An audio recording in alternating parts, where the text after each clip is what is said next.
Before we continue with the video, I suggest watching part 1 if you haven't or need a refresher. There will be a lot of comparison between the two games and you might be lost what I'm talking about. There will be a link in the description in the upper right corner.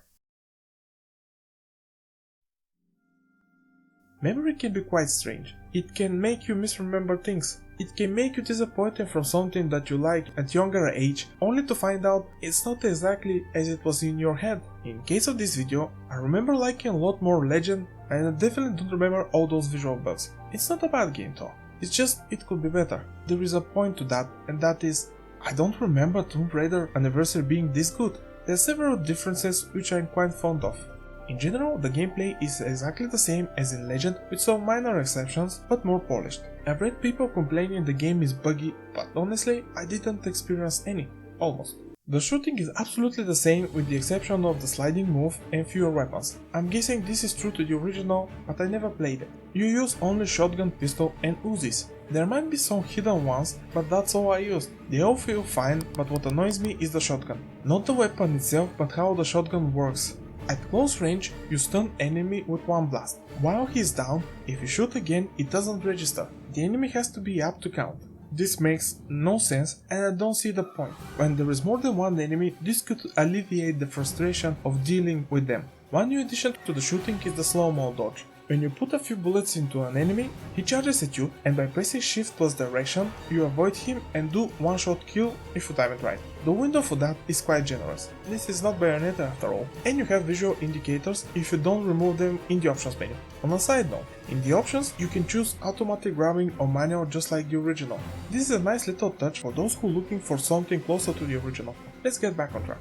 Anniversary made me realize this style of combat is not well suited for multiple enemies. If more than two are on screen, they can start juggling you. To be fair, the game is more focused on platforming, puzzle solving and exploration rather than action, which I enjoyed a lot. And those flying fireball shooting cargoes or whatever they are the most annoying thing in the game. The explosion from the fireballs can send Lara flying all over the place. What I found a bit too late in Legend was that you can use Lara's hook to disarm enemies, but since you're shooting mostly animals and some mythological creatures, the hook is used only for traversal and is the same. Bosses are one step ahead of Legend. They are also gimmicky and you need to discover how to make them vulnerable. This makes them interesting to fight. Some cannot be hurt directly with shooting, but through the environment. Others have weak spots that you need an opening to shoot. The reason why I like more Anniversary is the level design. First areas are relatively compact and straightforward, but as you go deeper into the game, they become bigger and more complex, but not confusing, with a lot of things to do to reach your objective. In the end, they become massive and sprawling, separated by brief start screen. It's almost seamless. All have different challenges in terms of platforming, enemies and puzzles. At first they look intimidating, but they are not.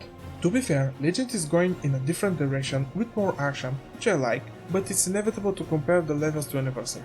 And the whole variety in the levels is what grabbed me. I was having tons of fun. As much as I like the game, I almost gave up on two occasions. I don't think both are bugs, but just oversight from the developer. And for both, I had to consult a walkthrough on YouTube. The first is this door. You need to pull the door, jump, swing on the hook and cross. However, this is me trying for 20 minutes or more and not succeeding. I made Lara stand on the very edge just to trigger this, but on the discussion pages on Steam, people found a different approach. Use the manual and throw the hook.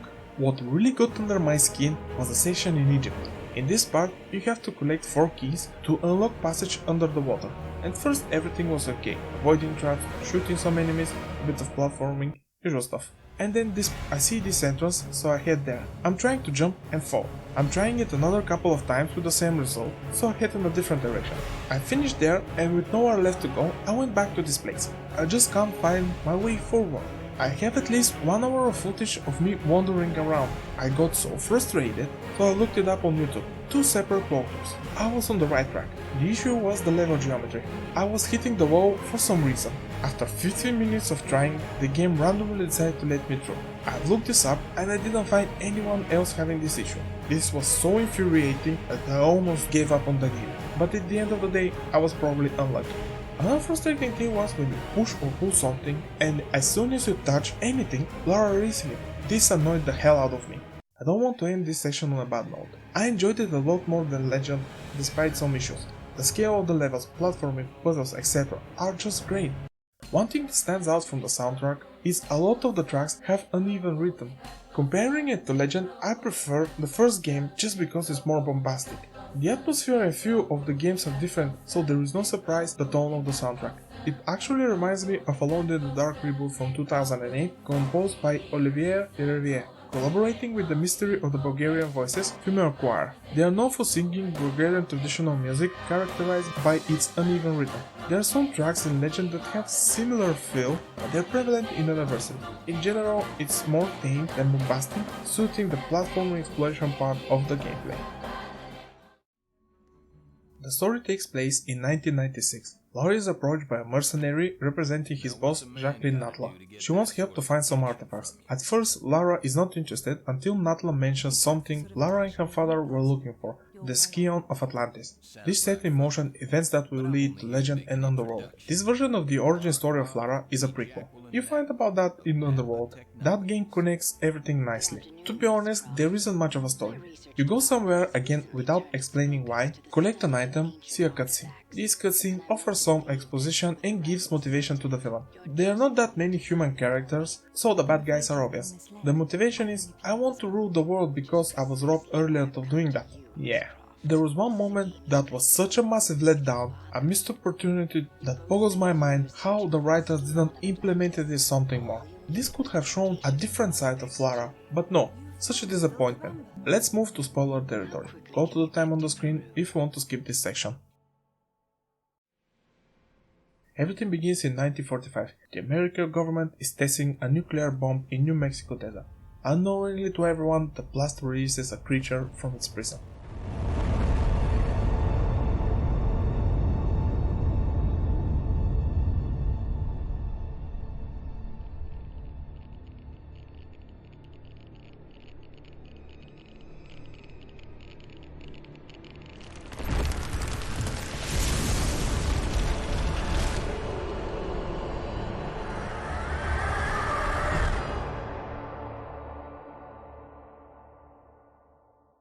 In 1996, Lara is in Calcutta, India. She is approached by a mercenary named Larson, looking to introduce her to his boss, Jacqueline Natla. She explains to Lara she has the location of Scion of Atlantis. Knowing she is close to what her father was looking for, Lara immediately flies to Peru. If that's the sort of attention you want, Larson, you're well on your way. Sounds like fun, but I'm only here to make an introduction. Lara Croft, meet Jacqueline Natla of Natla Technologies. Good afternoon, Miss Croft. My research department has recently turned its focus to the study of ancient artifacts, and I'm led to believe that with the right incentive, you're just the woman to find them for me. I'm afraid you've been misled. I only play for sport. Which is precisely why I've come to you, Miss Croft. This is a game you've played before, with your father. You both spent years searching for the Scion of Atlantis. All you needed was the location of Qualopec's tomb. You found Vilcabamba. How quickly can you get to Peru?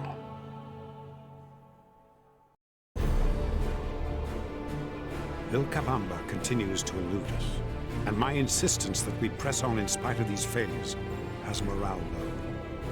I suspect Jenkins to be the author of this sedition. He simply refuses to accept the possibility that Atlantis is the foundation upon which all known civilizations were built.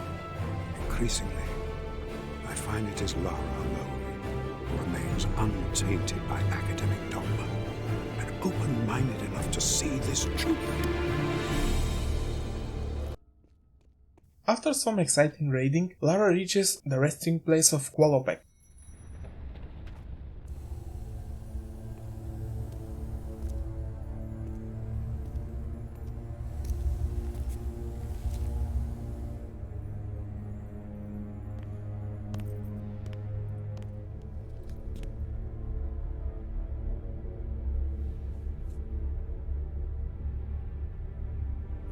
Here sits the god King Qualopec, one of the Triumvirate, keepers of the three pieces of the Scion, diviners of its knowledge, sacred rulers of Atlantis.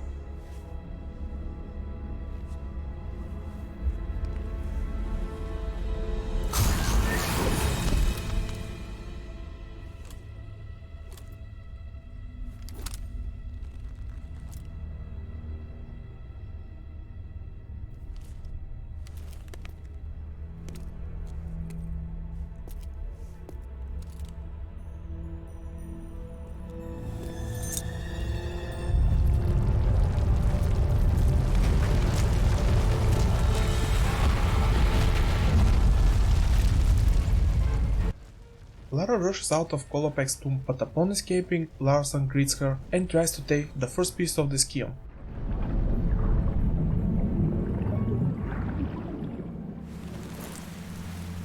I'd love to join you, but I forgot my trunks. Why am I not surprised? You got your job, I got mine. I'll take it from here. I hope Natla sent you here with more than that shotgun. Don't sweat it, kitten. I prefer a more hands-on approach.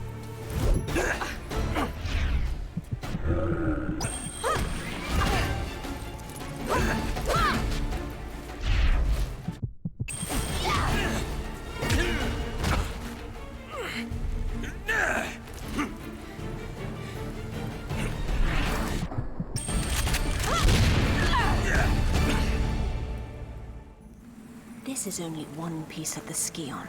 Where's the rest of it? Give me a minute. I'm thinking. Whoa, makes no difference to me. Pierre's probably already found his piece. Pierre Dupont? Where? Now that I don't know.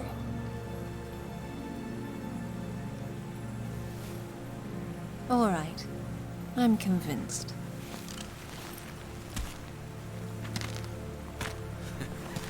Damn, you really had me going there.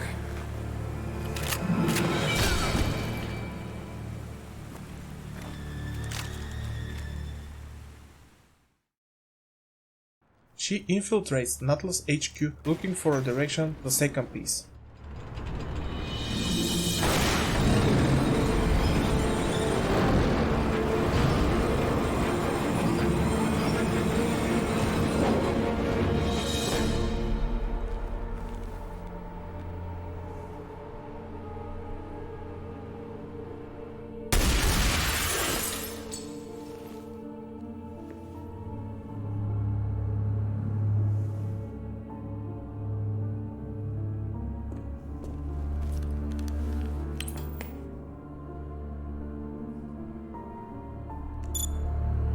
Looks like our girl's pulled it off. Of course she has. Now it's up to you. Not that I'm complaining, boss, but what makes you so sure she's not gonna bring it back herself? Lara would never part with the Skion. She's far too obsessed with it, just like her father. Ah, Monsieur Dupont. You have something to report? Good news, madame. Your information was correct. I have located my piece of the Skion. Voila! It is buried under a place called... St. Francis Folly. I've acquired new evidence that leads me to believe it is the Skion itself that is in some strange way a vast library of information to rival even Alexandria. I am now convinced that if I can obtain it, I will finally discover what happened to my beloved Amelia.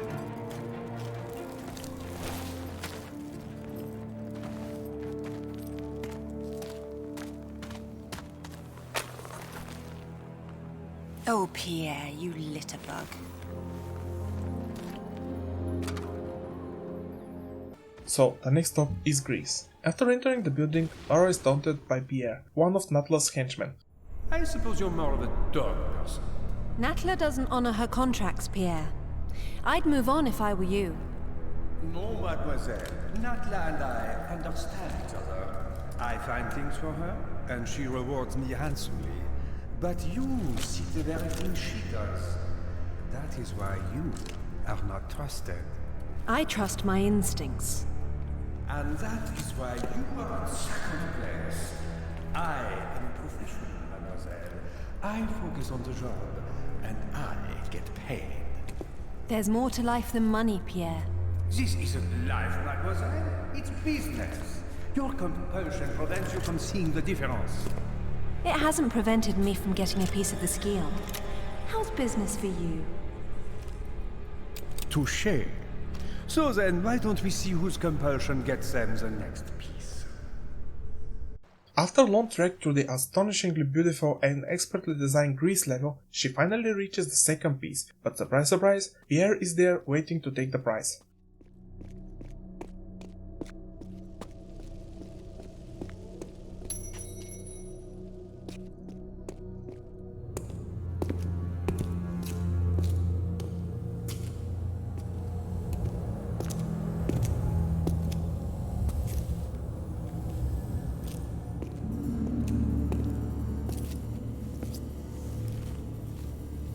lies the God King Tihocan, one of the Triumvirate, keepers of the three pieces of the Scion, leader of the Chosen after the great betrayal caused Atlantis to be lost beneath the waves.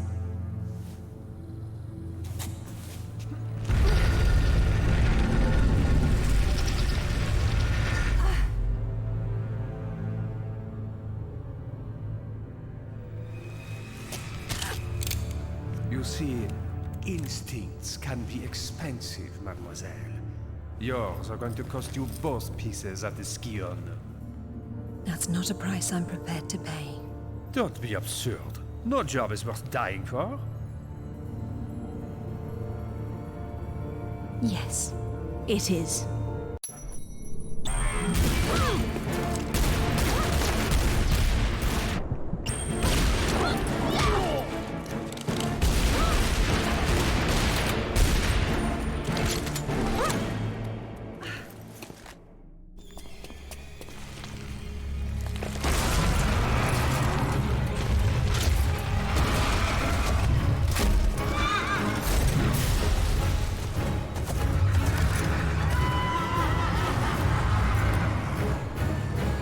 On second thought, you have it.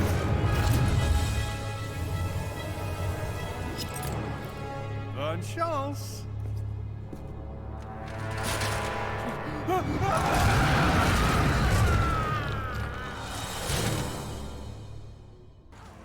After dealing with the two centaurs in a fun and tense boss battle, Lara combines the two pieces.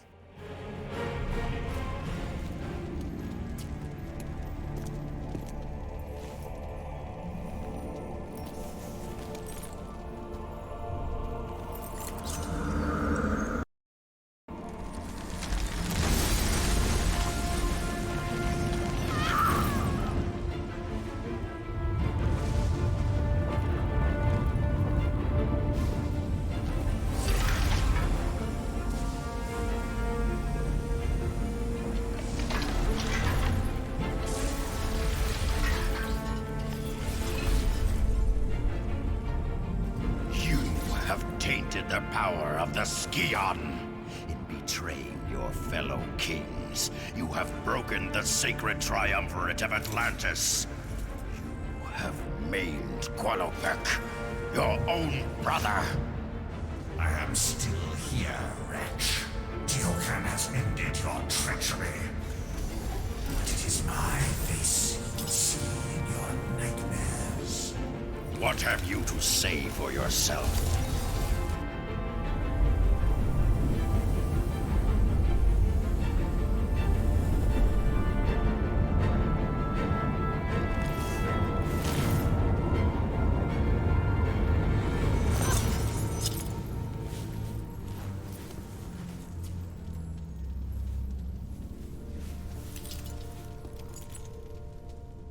Lara's next destination is Egypt. After finally justifying the name of the game and raiding a real tomb, the third piece is in her possession. Combining it reveals what happened to Atlantis.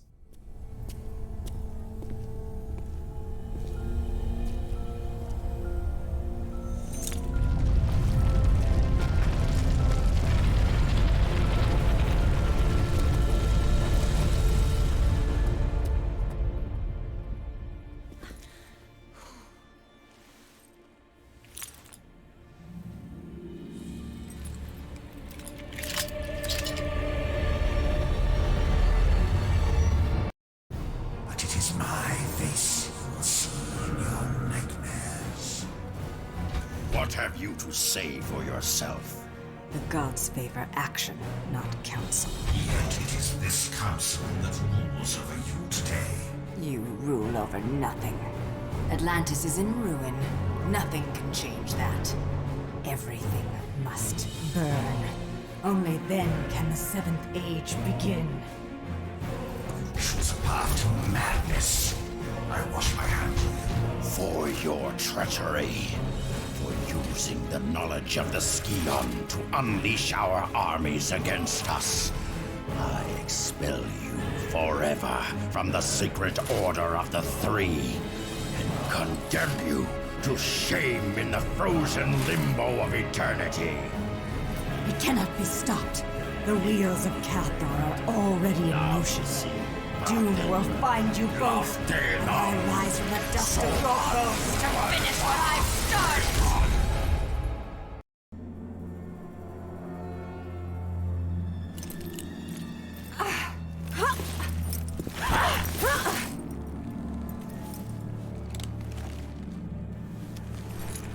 It was you. You were the Queen of Atlantis. Once. And the Scion holds its history. It holds far more than that. All the knowledge of the ancients. Things none of you could even comprehend. What is the Seventh Age? How far are you willing to go to find out, Lara? Not far enough, I'm afraid. Kill her quickly. We have work to do. I'm gonna enjoy this. Enjoy watching. I'm cutting.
Lara ends up on a mysterious island. At first it looks like an abandoned mine, but it's more than that. Navigating inside the island, Lara is stopped by Larson.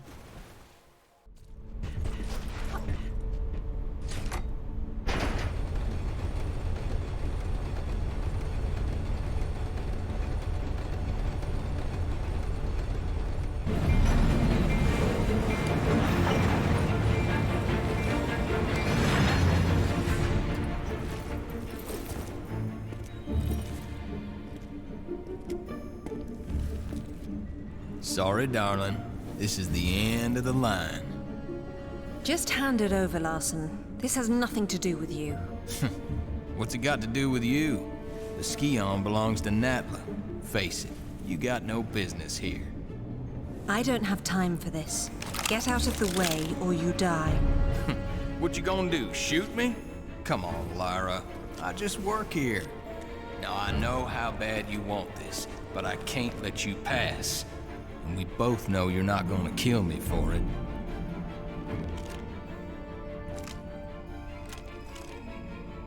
That's just not who you are. I'm not who you think I am.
This moment pissed me off. Lara shoots Larson cold-bloodedly. To be fair, if she hasn't done it, she will be lying down on the ground. This offers a really interesting opportunity to test Lara's morale, but besides Natla calling her out and our hero shaking it off quickly, nothing comes out of this. In the other two games she kills tens of people. Call it ludonarrative dissonance if you will, but I'm calling it a missed opportunity or something more. It also looks weird without a bit of blood.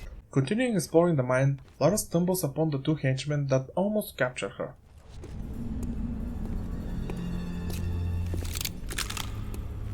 I was hoping you'd show up. I want to make you scream. Unless you want to end up like Larson, get out of my way. It's so good, isn't it? Gets even better. You can't explain it to people. They have to feel it.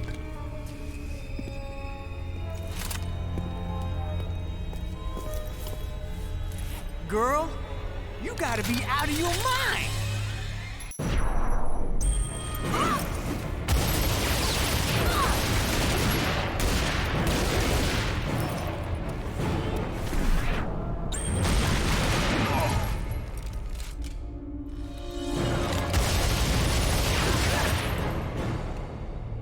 Not so hard now, are you?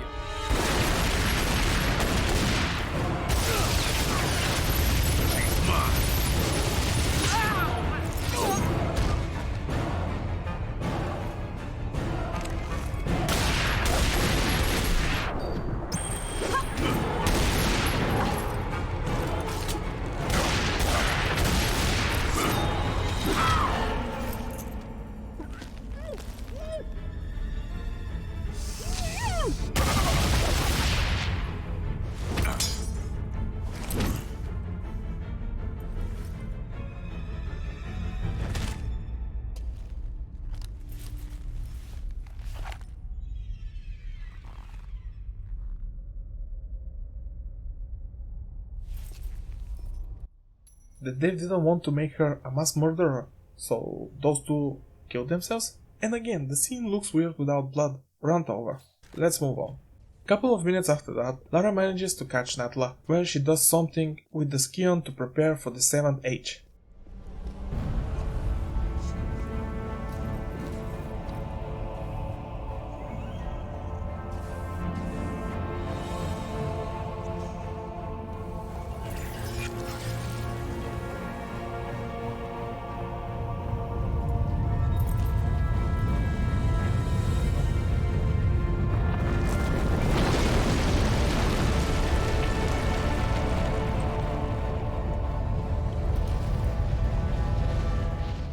There's a cool moment here where Lara is attacked by some monster and a doppelganger that mimics her moves. It's used for a very cool puzzle. Some platforming later, Natla and the 3 pieces are in front of her.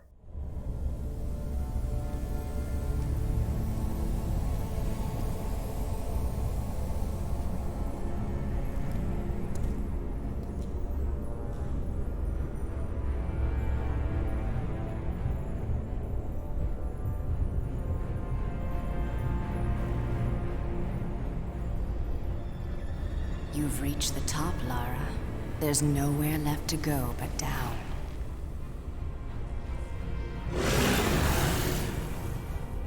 You're rebuilding the army of Atlantis. This pyramid breeds far more than the soldiers you've faced. With the Scion, I now have the means to create anything I desire. What is it you desire, Natla? It takes 3 to rule. Tihocan and Qualopec were too weak to destroy what stands in the way of the 7th Age. But you have the strength to claim this seat beside me. Immortality has its price. But what are a few lives to sacrifice for your dreams? This is madness. This is what you've been searching for. The answers you've sought your entire life are within the Scion. Everything you've done has led you to this place. You're here because you belong here, Lara.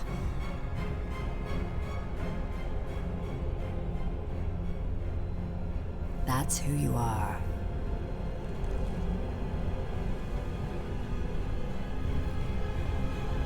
I'm sorry, Father.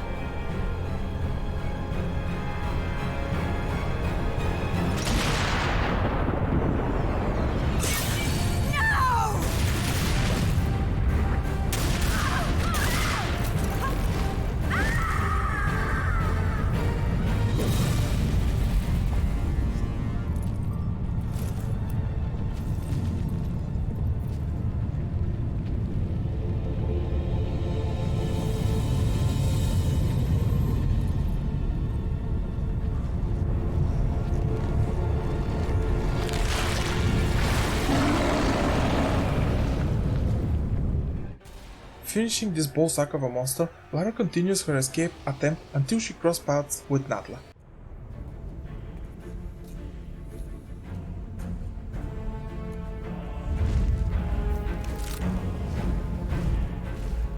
Thousands of years I've waited for this moment. Do you realize what you've done? Blood on your hands. Do you believe it was spilled for the good of all man? Or for your own selfish desire? Look inside yourself, Lara. Your heart is as black as mine.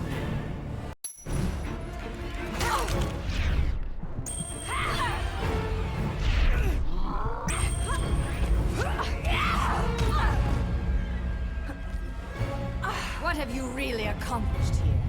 Nothing but a temporary stay of execution for your kind. This island is just one remnant of Atlantis. I will find another. But you, Lara, you have lost everything!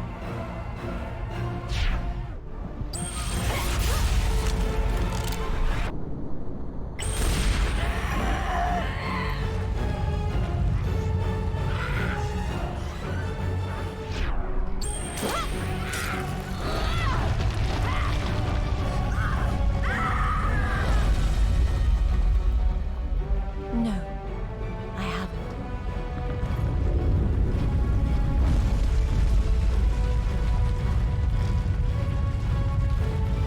After dropping the pillar on her, she finally escapes the island. The issue, besides the ones I already mentioned with the story, is that there is not enough context to why Lara is going where she's going. If you don't recognize the architecture at the Greece level, how would you know you're there? You just got name of a building that's not even Greek sounding. It's annoying. At the end of the day, it's okay at best. On its own, well, not very interesting. The villain is weak, the human characters are one-dimensional, and a giant swing and miss with trying to add some depth to Lara. However, in the grand scheme of things, it's just the beginning, a setup for what's coming next. When you look at it through that lens, it's a somewhat different story. Also, the developer is trying to stay close to the original as possible, and that has its limitations. While the story is not the best part of the gameplay is at the forefront. The platforming and puzzles are very good, and the problematic camera from Legend is gone, but this is probably due to the wider levels. You have just 3 sections to explore: a Peruvian jungle, ancient Greek temples, and Egyptian tomb. However, they are so diverse in terms of architecture, puzzles, encounters, and platforming. They are the star of Anniversary, enormous in terms of scale but manageable. The last level, the Lost Island, is a bit weak. It lacks the charm of the earlier sections. It's mostly straight corridors without the complexity of the previous levels in any sense of the word.